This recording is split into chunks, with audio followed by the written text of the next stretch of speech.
میری عبادت کے لیے پیدا فرمایا اور جناتوں کو فرمایا. تو جنات، ہم لوگ جنات تو نہیں، انسانوں میں سے ہیں. تو جب ہم لوگ انسانوں میں ہیں تو ہم آپ سے اور ہم سے خطاب فرما رہا ہے اللہ تبارک و تعالیٰ کہ میں نے تم کو میری عبادت کی خاطر پیدا کیا. تو معزز سامعین کرام، بتائیے ہم اور آپ اللہ تبارک و تعالیٰ کی کتنی عبادتیں کرتے ہیں؟ جو چیزیں اللہ کے رسول کی طرف سے ہمیں معلوم ہوا کیا ہم ان چیزوں کو ادا کرتے ہیں؟ جن چیزوں کے بارے میں اللہ تبارک و تعالیٰ نے قرآن مجید فرقان الحمید میں ارشاد فرمایا، کیا ہم اللہ تبارک و تعالیٰ کی اطاعت کرتے ہیں؟ حدیث پاک میں سرکار دو عالم صلی اللہ علیہ وسلم نے ہر موڑ پر انسانوں کو ہدایت کے لیے فرما دیا گیا. اللہ کے رسول نے فرمایا حاسبو انت قبل حاسبو. اللہ کے رسول نے فرمایا انسانوں، میرے امتیوں، اگر تم حساب لگا کر دیکھو گے، تم اپنے زندگی کے بارے میں حساب لگاؤ گے تو تم کو بخودی معلوم ہو جائے گا، اندازہ ہو جائے گا کہ تم کس دہلیز پہ کھڑے ہو، تم کہاں پر کھڑے ہو. گنہگار کی طرف گنہگار ہو، نیککار ہو.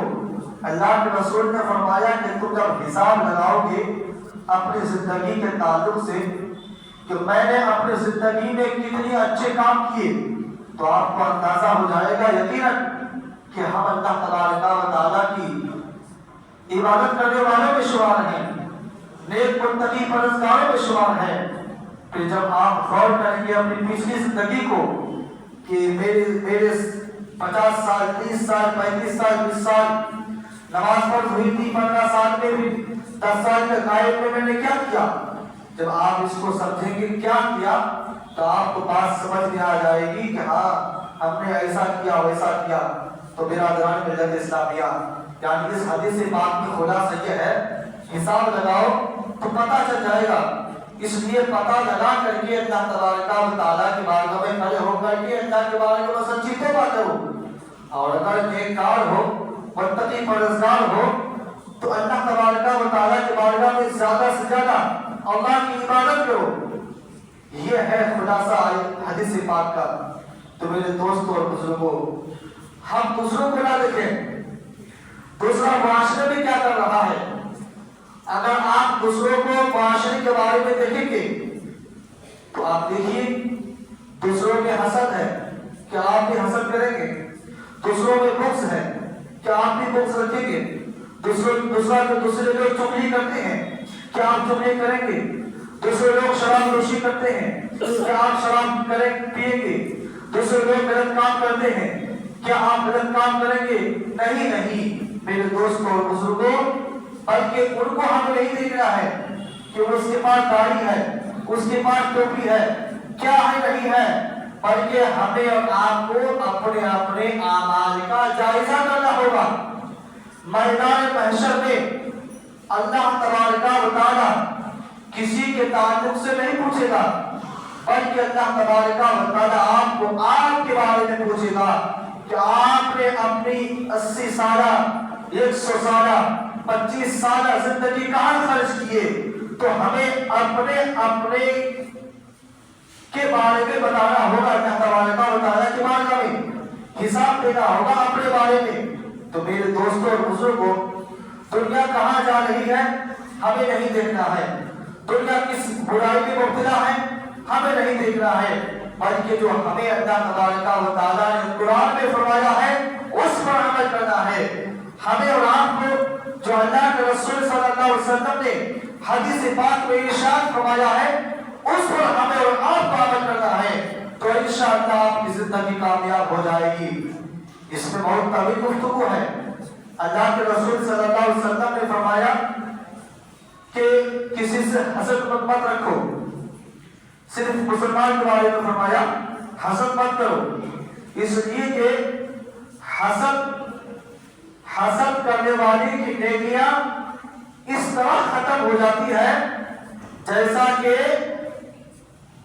آگ لکڑی کو کھا جاتی ہے، اللہ اکبر، سوکھی لکڑی اگر رکھی جائے اس میں آگ جلا دیا جائے تو کتنی تیزی کے ساتھ، تلوار کے ساتھ وہ آگ لکڑی کو کھا جاتی ہے، جلا کر کے اس کو کوئلہ بنا دیتی ہے۔ اسی طریقے سے حسد کرنے والوں میں سے ان کی نیکیاں کم ہوتی ہیں، ختم ہو جاتی ہیں میرے دوستوں اور بزرگوں۔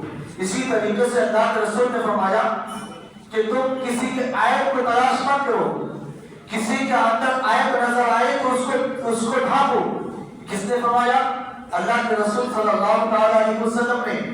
اور عیب نہیں ہے تو بغیر تحقیق کے اس پر تہمت نہ لگاؤ، اس لیے کہ برادران ملت اسلامیہ اگر عیب ہے، دیکھیے رسول کریم صلی اللہ علیہ وسلم اپنے امتوں پر کیسے رحم فرماتے ہیں اور اپنے امتوں کی کیسے اصلاح فرماتے ہیں۔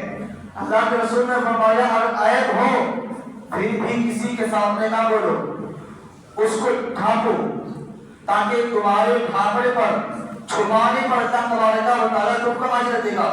اور اگر تحقیق نہ ہو، اس کے اندر عیب نہ ہو، تم نے عیب لگا دیے تو تہمت پر تم گرفتار ہو جاؤ گے۔ اور تہمت لگانے کے بارے میں اللہ کے رسول نے فرمایا کہ تہمت لگانے والے جب تک تہمت والے سے معافی نہ مانگے تب تک اللہ تبارک و تعالیٰ معاف نہیں فرمائے گا۔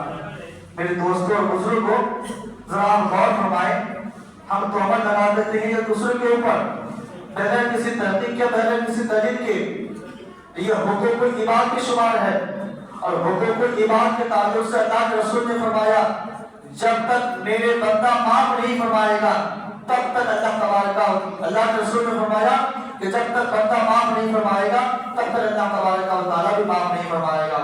میرے دوستوں اور بزرگوں، یہ ہے ہماری اور آپ کی زندگی اصلاح کرنے کی۔